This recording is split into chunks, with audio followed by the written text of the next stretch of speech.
Professor Richard Pildes, thank you very much for joining our interview series. Let me start right away with the first question. In your recent work, you highlight the neglected value of effective government as central to democratic stability. How do disinformation and fragmented information ecosystems undermine the capacity of democratic institutions to deliver effective governance, and how should the legal theory integrate these challenges? So, first of all, thank you very much for having me. Let me start with the first part of what you asked about, which is the writings I've done on what I call the neglected value of effective government. So, the challenge many democracies across the West have been facing over the last 10 to 15 years is that a large portion of their citizens are just continually dissatisfied with what government is producing, with government's ability to deliver for them on the major economic and cultural issues that they care most about. And when democratic systems fail to deliver over, sustained periods of time on the issues their citizens care most importantly about, that can be a very dangerous situation. It can produce anger, alienation, frustration, withdrawal. But even worse, it can lead people to yearn for strong men figures who can kind of cut through all of this paralysis and dysfunction and promise to deliver what the political process seems to be unable to deliver.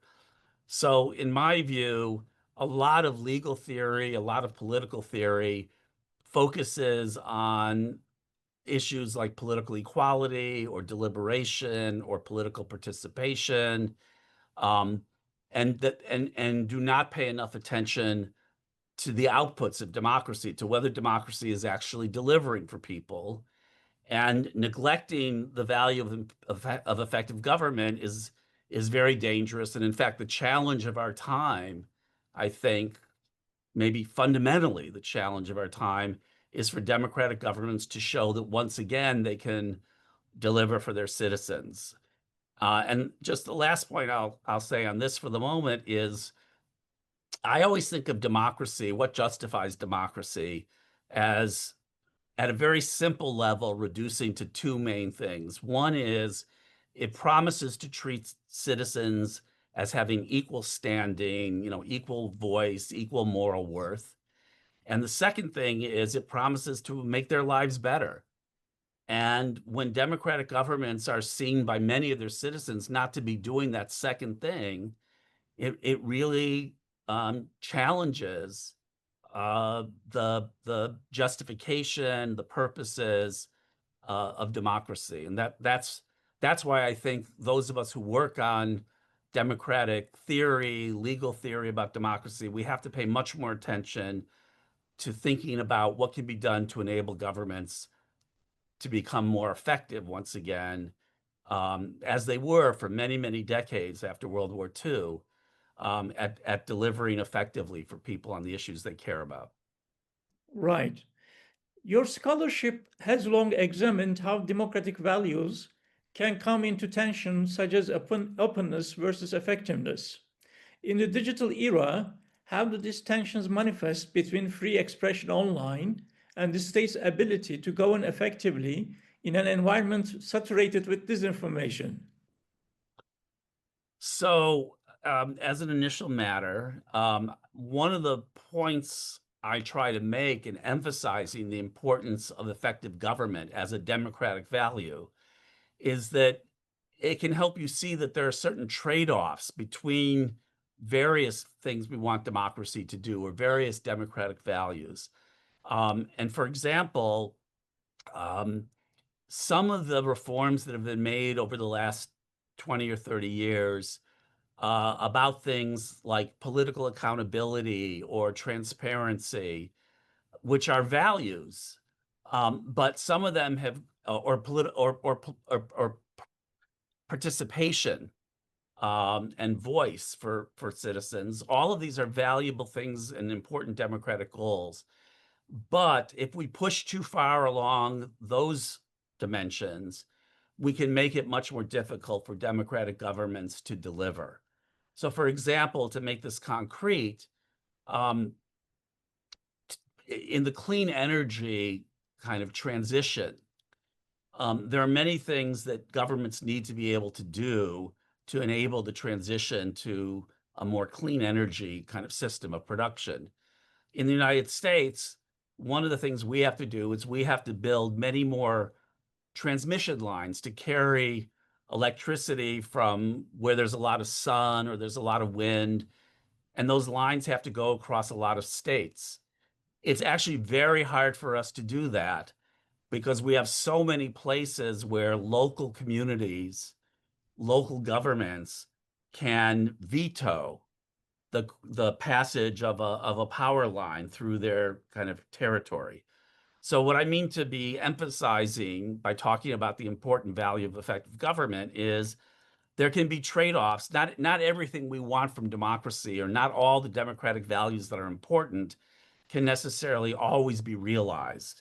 Sometimes we have to make trade-offs. And I think we have given too little weight over the last 20 or 30 years to the value of effective government. Now, on the second part of what you asked about, which is kind of how is social media made delivering effective government more difficult? I think one of the things that we've seen over the last 10 or 15 years, and I think you see this even more dramatically in Europe than in the United States, is that the political system has become much more fragmented.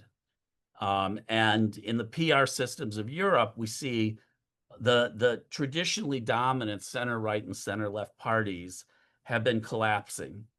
They've been losing voters in dramatic numbers. And those voters are going to new third parties, fourth parties, especially the parties of the new right parties, which have really exploded in much of Europe over the last 10 to 15 years. And that's a reflection of dissatisfaction with democratic governments, the search for alternatives, people's willingness to consider more extreme alternatives. But it also makes it very hard for these parliamentary systems to deliver on the issues people care about. Look at France right now.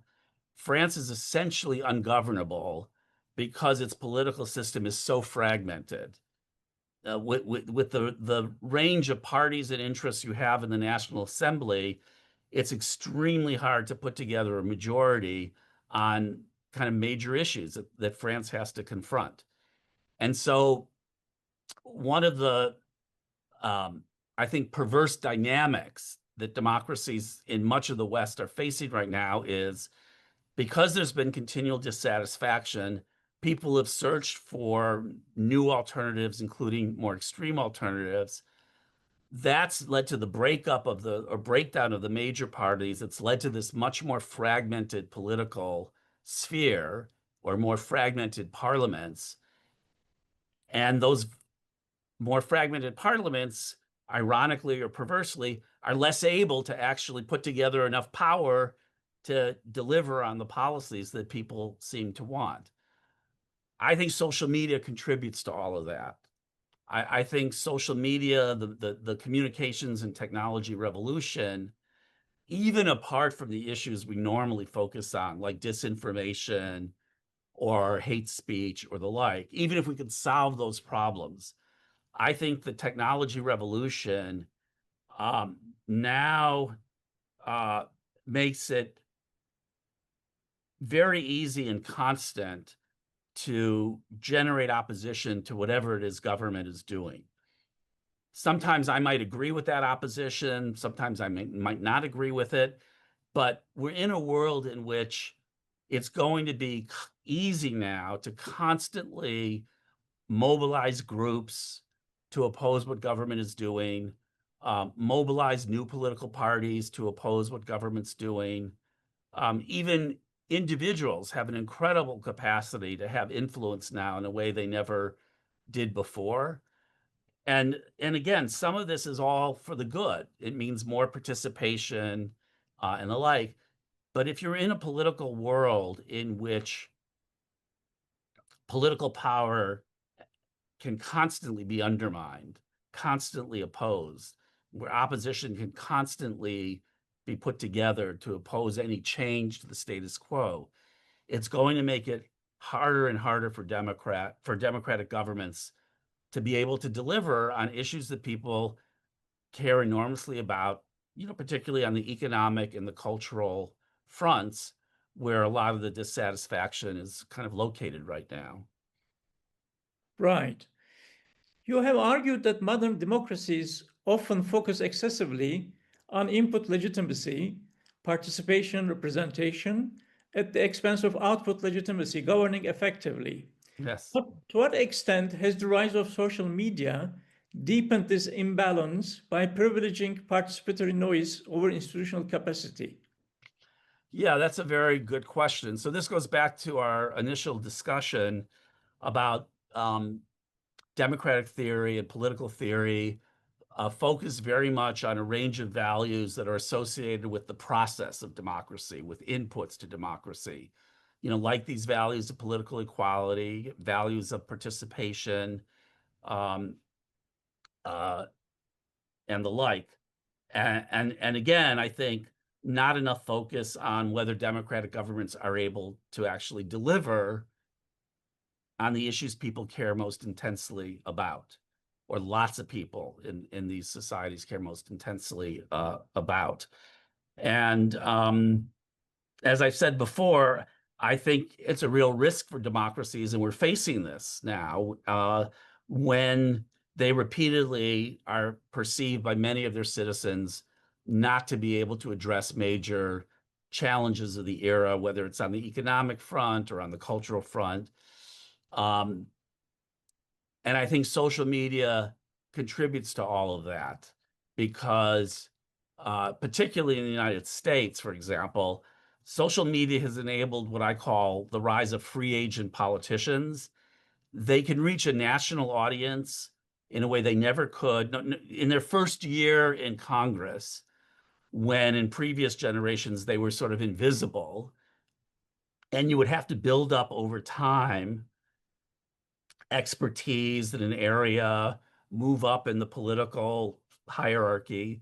Now, with social media, in their first year in Congress, people can find a national audience for themselves they can create by social media. And in our system, where elections are privately financed, they can also raise money through the internet in very large numbers, no longer being dependent on their political parties to help them raise money, for example.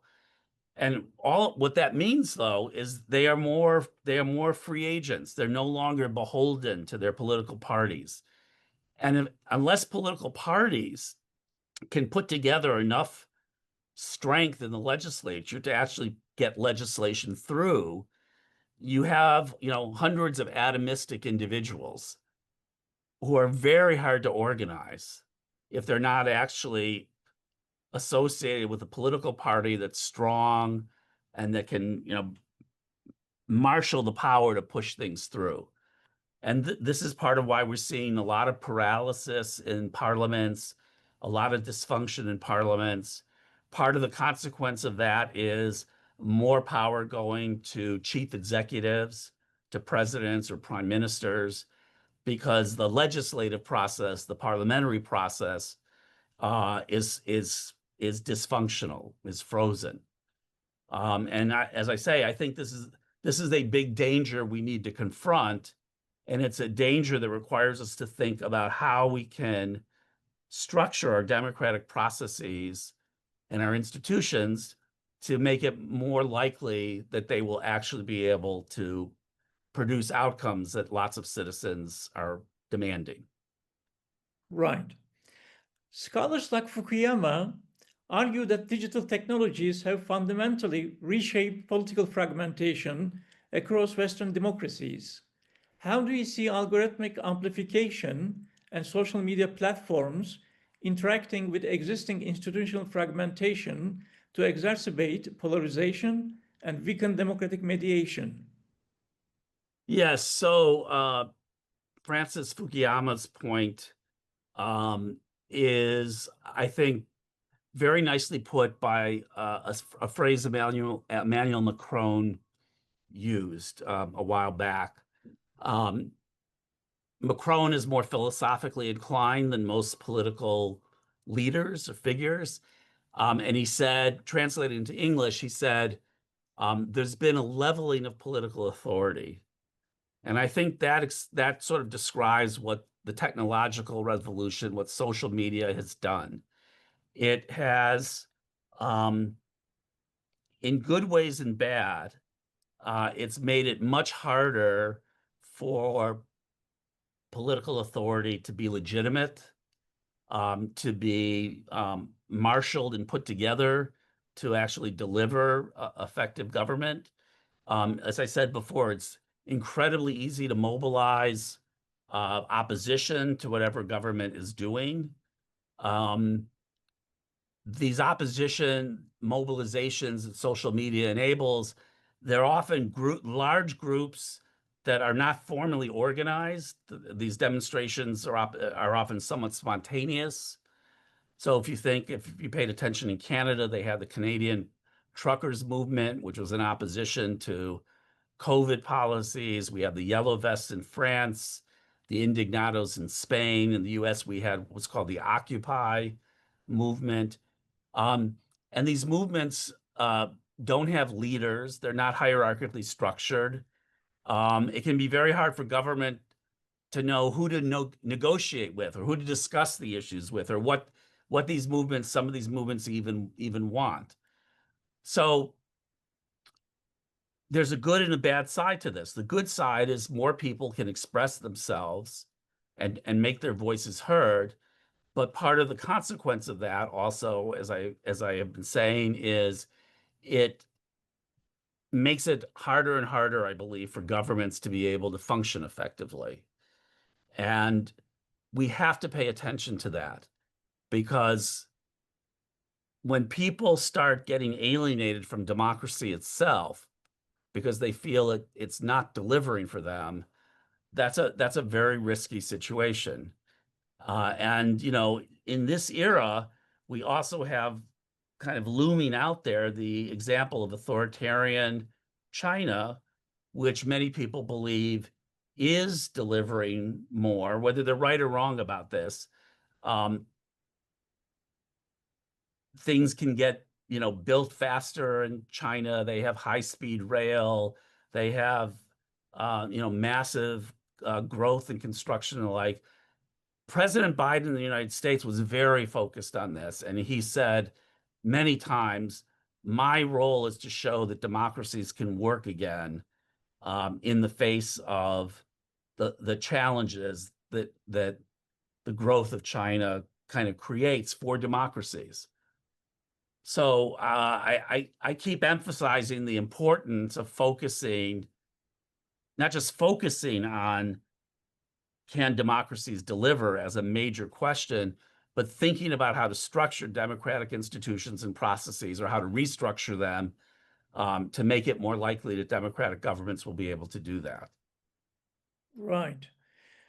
The rise of digital platforms has dramatically expanded the reach and speed of small donor mobilization, often through emotionally charged and polarizing content. How do you see the interaction between algorithmic amplification and small donor dynamics shaping candidate incentives, campaign rhetoric, and party polarization in the medium term? Yes. So this is particularly an issue in the United States because we finance our elections through private financing. That means individual donors, or it could be very large billionaires who spend a lot of money in elections now. It can also be small donors who the internet now enables to be reached very cheaply by campaigns, and that the internet also enables to make donations with very little transaction costs, very easily. And we went through this era with the internet where we celebrated it as democratization of information. This was going to be a wonderful kind of new age. We then came to realize the dark side of that as well, which is that social media rewards outrage. The algorithms, as you mentioned, amplify outrage. the things that get the most attention are often the most extreme. We've learned all of that. Well, the same thing is true about raising money through the internet and raising money from small donors through the internet, which is, how do you get attention as a this is, again, a United States problem. How do you get attention? This is the attention economy we're in now. The more extreme or the more outrageous you are, the more likely you are to attract attention. And that attention in the United States also attracts the flow of small donations to the candidate. So the rise of fundraising through the internet in the United States is just like what everybody has come to understand about the internet more generally. It rewards people who take more extreme positions. This fuels polarization in the United States. It turns on the flow of donations from individual donors. When we have these, what are called viral moments on social media from politicians, that's when money kind of flows in. So just one small example about this as a kind of an anecdote. A number of years ago, when President Obama was giving his State of the Union speech to Congress, which is supposed to be a very dignified event, although it's partisan as well, while he was speaking, a congressman yelled out, "You lie." And this was thought to be an incredible breach of decorum, which it was. And he was criticized by major newspapers and the like. But in the next few days, he raised a tremendous amount of money from small donors on the internet. And that's an example of how the amplification of outrage, the cultivation of outrage, turns on the flow of money. And so we get politicians who are more performative, more oriented to getting attention than they are to governing, and who are encouraged by these dynamics to be more extreme. And I do think this contributes to the polarization in the United States. Right.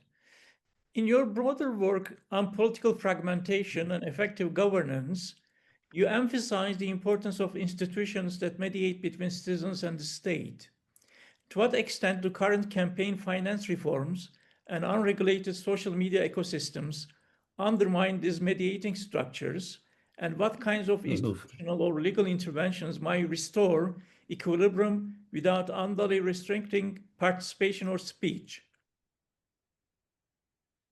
Well, that's a hard question. I'll give you an example of probably the most dramatic change we've made to the structures of American democracy in the last 50 years, which most people in the United States have long forgotten. So it used to be the case for 170 years, when we chose our presidential nominees for the major parties, that the elected political figures from that party from around the country in these political conventions played the major role in choosing who would represent the party in the presidential election.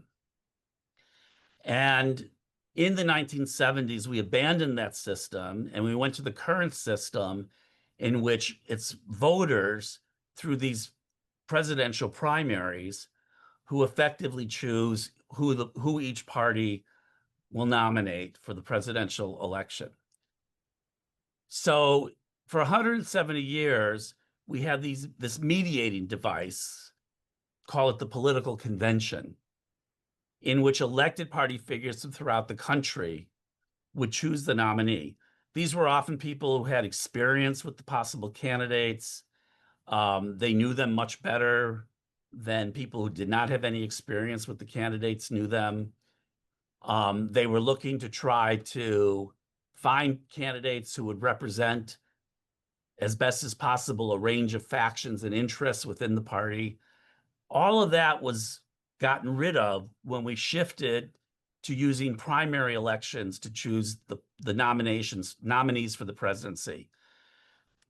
So that's the elimination of a mediating institution, the political convention, and it's the elimination of certain gatekeepers, the elected political figures. At the time we made this change, there were political scientists who warned against making it because they said this change would make it easier for demagogic figures who gain popular attention by stirring up hatreds and conflicts to get attention. It would reward that kind of candidate. Now, I'll let people decide for themselves, how true that's turned out to be in the United States or not. But that's something that's a mediating device, if you will, or a mediating structure. And as you probably know, many democracies in Europe still have these mediating roles. So, for example, I know in the Conservative Party in the UK, the members of parliament from the party first winnow down the possible party leaders to two people. And then it's those two people that the party's voters then vote between to choose who will be the party leader. That's a gatekeeping role. That's a mediating institution. We eliminated institutions like that. That's why I believe we've had more populist type figures who have become president in the years since we eliminated the political convention as a meaningful device. But this is what social media does, right? This is the main thing social media does is it eliminates the gatekeepers. It eliminates the mediating institutions. It bypasses all of those structures that had been part of democracy for, in the US at least, over 200 years or so. And that's what Macron is referring to when he says the technological revolution is creating a leveling of authority. Some of that is good, some of that is very bad. And that's the nature of the democracy that we're living in now. Right. In your analysis of political fragmentation, how do decentralized, hyper-pluralist media ecosystems affect coalition building and compromise, which are traditionally central to democratic governance? Yeah, these are very challenging questions.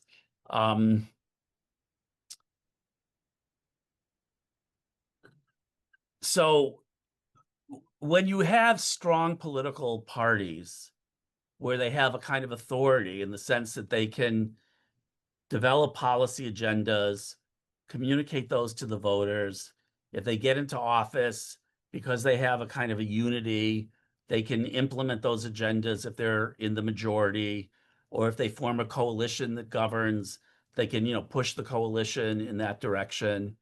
All of that is a reflection of having strong political parties. A big part of what's happened with democracies is political parties in many of these democracies are much weaker than they used to be. And that's for a lot of reasons. The parties used to be anchored in institutions like the labor unions on the left or the churches on the right that themselves have become much less powerful over time. And that's part of why the parties have become less powerful over time. And although we love to complain about political parties and we love to hate the political parties, strong political parties are necessary to make democracy work effectively.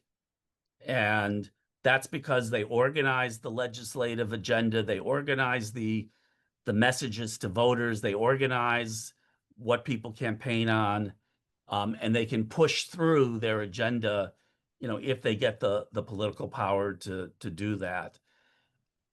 When political parties are weak, it's much harder for them to do all of those functions. And that makes it harder to put together coalitions. It makes it harder to put together a strong governing majority in parliaments. And I think this is part of the situation we currently face. Right. Given your emphasis on institutional design, do you view the structural fragmentation induced by online media as something that can be mitigated through legal or regulatory reform, or is it now a constitutive feature of contemporary democracies? So I think the short answer is I think it's the latter. So we have had a lot of discussion about social media's effects on democracy that focus on these issues, as we talked earlier, of disinformation or misinformation and the like. But my view is the challenges social media poses to democracy are much deeper than that. If we could somehow fix those problems, maybe with some legal reforms, maybe the platforms would self-regulate to deal with some of these issues. But if we could somehow magically fix those problems, I still don't think we would have gotten to the big ways social media is changing democracy.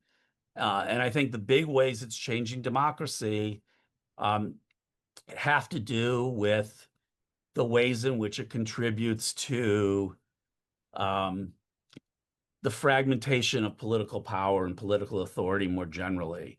The greater ease of creating new political groups, new political parties, the greater ease of mobilizing forces to challenge what government is doing, the greater ease of getting out, not necessarily disinformation, but very different perspectives on what to do with accurate information. And I think this is constitutive, to use the term you raised, of democracy today. I don't think there's a way we can put social media back in the bottle. You know, the genie is out. You can't really go back. The question is whether democracies will figure out, or political parties will figure out, and political leaders will figure out how to manage these forces in a way that still enables government to deliver in a way that satisfies large numbers of their citizens that democracy is doing what it claims to be able to do, which is to give people what they want on the big issues and the big challenges that they face as they see them. Right. And finally, Professor Pildes, given the globalized nature of disinformation operations like Russia, China, Iran, how do existing US constitutional and regulatory frameworks designed for domestic actors struggle to address transnational information threats? This is a very big challenge. It's not obviously the first era in which foreign actors have tried to influence elections in other countries. The United States did this after World War II, when it was trying to avoid countries like Italy or France having communist governments. But of course, in the social media age, all of this can be done much more cheaply and at a much greater scale. One of the things in the US that's a positive is we have a highly decentralized system for our national elections. That makes it more difficult for a nefarious foreign actor to capture control of the election system because it is so decentralized. But in terms of foreign influence, foreign efforts to manipulate, this is a very difficult challenge. So it's a very difficult challenge. I think, legally speaking, in the United States, even with our strong First Amendment, the government has significant power if Congress chooses to legislate to address some of these issues.